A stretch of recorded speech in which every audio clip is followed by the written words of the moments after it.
तैयारी, बादलों पे होगी उसकी सवारी।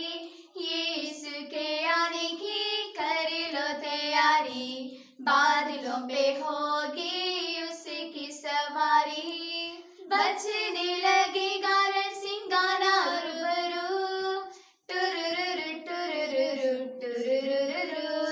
बजने लगेगा रणसिंगाना रूबरू, टुरुरुरु टुरुरुरु टुरुरुरु। फरिश्तों की होगी तब साथ मददगारी, बादलों पे होगी उसकी सवारी। यीशु के आने की कर लो तैयारी, बादलों पे होगी उसकी सवारी।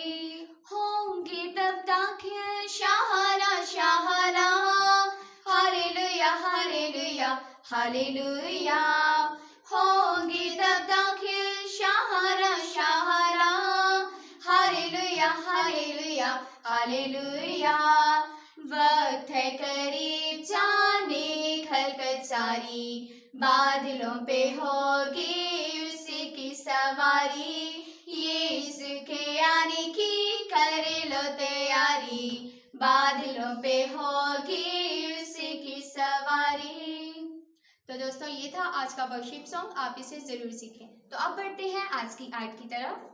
तो आज की आयत है मुकाशवा पहला बाब उसकी तीसरी आयत। नबूवत की इस किताब का पढ़ने वाला और इसमें जो लिखा है उसके सुनने वाले और इस पर अमल करने वाले मुबारक हैं, क्योंकि वक्त नजदीक है। आमीन। तो दोस्तों ये था आज का एपिसोड। हम फिर मिलेंगे अपने नेक्स्ट एपिसोड में। तब तक के लिए यीशु के संग चलें। God bless you all.